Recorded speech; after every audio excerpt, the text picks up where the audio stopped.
ఏం చదివినాము? యెహోవా సన్నిధికి జనులు వచ్చి నైవేద్యము అర్పించటానికి ఆ యంగ్ పీపుల్ ని బట్టి, ఆ యవనుల్ని బట్టి జనులు అసహ్యించుకుంటున్నారట. పోవటం ఎందుకు అని. అది ఏమైందట? ఇంగ్లీష్ లో ఏమనున్నది అది? The sin of the young man was very great in the sight of the Lord. దేవుని దృష్టికి అది గొప్ప పాపముగా, అది పెద్ద పాపముగా ఉన్నదట. అది గొప్ప తప్పట, అది పెద్ద పాపం అట. ఏంటిది?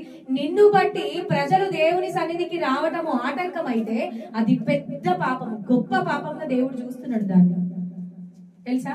ఎన్ని రోజులు నీకు అనిపించిందా ఇది పాపమేనా అని? ఇది పాపమే. ఎక్కడుంది? ఇది బైబిల్లో ఉన్నదా? ఎక్కడుంది ఇది? 1వ సమూయేలు గ్రంథము 2వ అధ్యాయము 17వ వచనము. మరి ఆ పాపం ఏంటిది? ఎందుకు జనులు ఆటంకపరచబడరు తెలుసుకొని మనల్ని మనం సరి చేసుకుందాం. ఓకేనా? కుమారులు వచ్చి ఏం చేస్తున్నారు? ఏమంటున్నారు? ఏలి కుమారులు ఒక సర్వెంట్ ని పంపించి ఏమంటున్నారు? మాంసం ఉడికేదాకా, క్రొవ్వు కాలేదాకా మేము ఆగము గాని మాకు పచ్చి మాంసం కావాలి, మేము ఉడికింది తినేవాళ్ళం కాదు, మాకు రోస్టెడ్ మీట్ కావాలి అంటున్నారు. మేము దాన్ని కాల్చుకుంటాం, వేయించుకుంటాం గాని ఉడికించింది మాకు వద్దు అంటున్నారు. జాగ్రత్త, మీట్ విషయంలో, మాంసం విషయంలో జాగ్రత్త. తిండి విషయంలో, కడుపు విషయంలో పడిపోతారు ఊరికేనే. అర్థమైందా? వీళ్ళు ఇక్కడ ఎక్కడ పడిపోయారు? ఈ యవనులు మాంసం విషయంలోనేనా?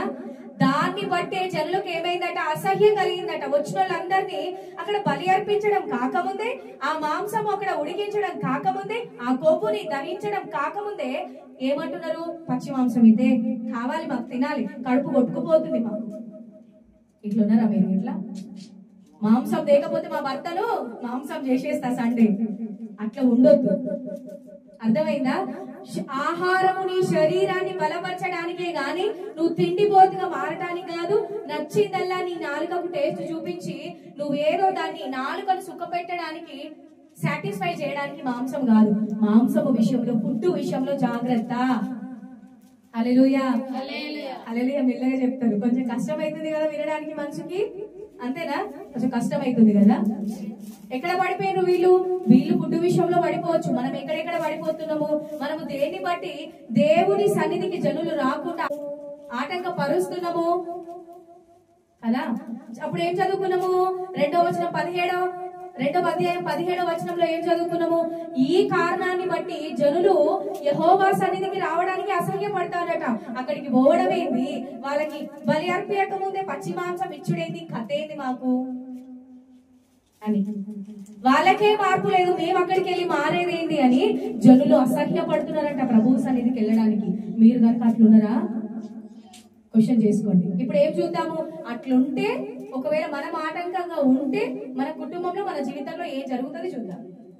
ఓకే? ఇంకా ఏలి కుమారులు ఏం చేస్తున్నారంట?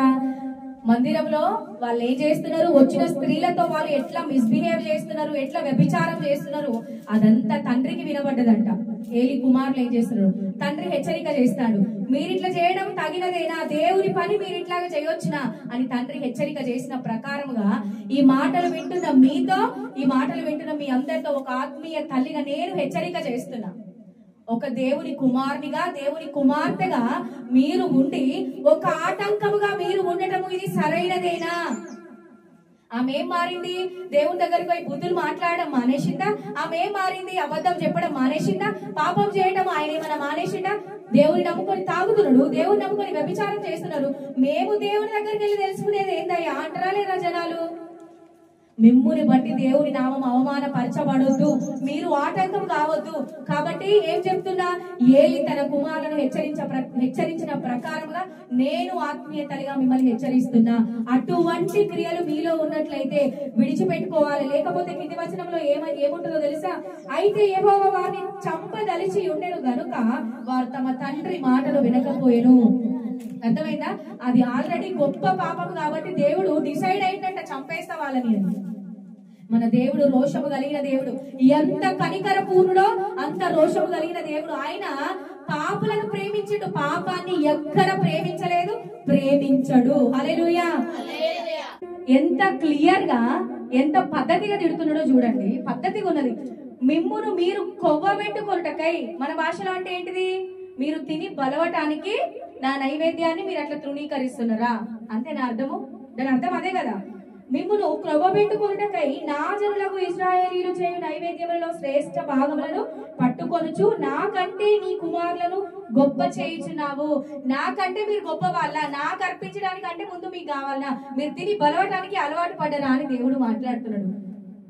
ఒక్క ప్రేమ స్వరూపి మాత్రమే కాదు, రోషము కలిగిన దేవుడు. హల్లెలూయా. తిట్టడం కూడా ఎంత పద్ధతిగా తిడుతున్నాడు దేవుడు కదా.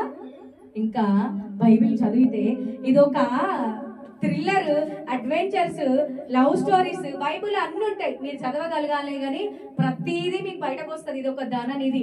త్రవ్వుతా ఉంటే ఏమైతుంది, బైబిల్ నుంచి బయటపడతాయి త్రవ్వకాలలో. ఇక్కడ ఏమంటున్నాడు దేవుడు 31వ వచనం నుంచి, ఆలకించుము ఇక ఏం జరుగుతుందో.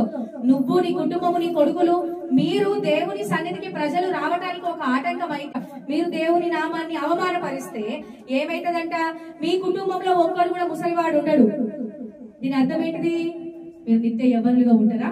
కాదు. ఏమైతుందట, అందరూ మధ్య వయసులోనే చనిపోతారు, యవ్వన వయసులో చనిపోతారు అంటున్నాడు. ఒక్క నాటనే కింద వచనాలు మీరు చదివితే ఏమనున్నది, ఒక్క నాటనే నీ 2 కుమారులు చనిపోతారు. మనం కూడా వింటున్నాం కదా, కుటుంబంలో ఒకటే నెలలో చనిపోయిందట, ఒకటే వారంలో చనిపోయిందట. ఇట్స్ ఏ కర్స్, అదొక శాపం. అర్థమైందా?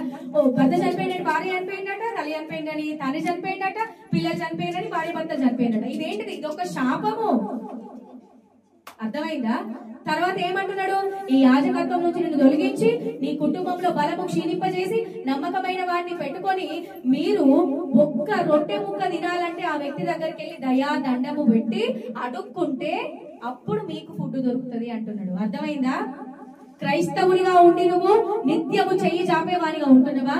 క్రైస్తవునిగా ఉండి నువ్వు నిత్యము ఏమైతుంది, దేహి దేహి అని అడుక్కునే పరిస్థితి వచ్చింది అని అంటే ఏం జరిగింది ఇక్కడ సమూయేలు గ్రంథంలో? దేవుని నామాన్ని అవమానపరుచుతున్నావు, దేవుని సన్నిధికి ప్రజలు రాకుండా నువ్వే ఒక ఆటంకం అవుతున్నావు. కనుకనే ఏమైతుందట, నీ పరిస్థితి అట్లున్నది. ఎట్లుంటది కుటుంబంలో? నువ్వు ఆటంకం అయితే దేవుని నామాన్ని అవమానపరిస్తే ఎట్లుంటది మీ కుటుంబంలో? జంట మరణాలు జరుగుతాయి, మరణం వెనుక మరణం జరుగుతుంది, పేదరికం వస్తుంది, దేహి దేహి అని అడుక్కునే పరిస్థితి వస్తుంది. కాబట్టి ఎట్లుండాలి, నమ్మకముగా ఉండాలి, ఆయన ఆజ్ఞలను పాటించే వారిగా ఉండాలి, పరిస్థితి ఏమైనా లోబడే వారిగా ఉండాలి. పాపముతో లోకముతో ఎట్టి పరిస్థితిలో కాంప్రమైజ్ అయ్యే వారిగా క్రైస్తవులు ఉండొద్దు. అది దాని వల్ల నీ ప్రాణమే అయినా కూడా ఇచ్చుటకు నువ్వు సిద్ధముగా ఉండాలి. అటువంటి రోజులు రాబోతున్నాయి. హల్లెలూయా. కాలుతుంది కదా, అందుకే గట్టిగా చెప్తలేదు హల్లెలూయా. ఇటు మాటలు దేవుడు దీవించి ఆశీర్వదించిన. మరి కాలుతలేదా? రానున్న రోజుల్లో చనిపోవడానికి కూడా ఓకే అంటే, అమ్మో నేను చనిపోతా నా ప్రాణమా? అబ్బా, సీఎం ప్రత్యక్ష సంఘ బిడ్డలు ఎంత మంచి చప్పట్లు కొట్టాడు. సీయోను ప్రత్యక్షత సంఘ బిడ్డలు చక్కనలు, ఎందుకంటే మీ ఆత్మీయ తల్లి చక్కనమ్మ కాబట్టి. హల్లెలూయా. ఈ మాటలు దేవుడు దీవించి ఆశీర్వదించుగాక. ప్రార్థన చేయండి. కళ్ళు మూసుకోండి.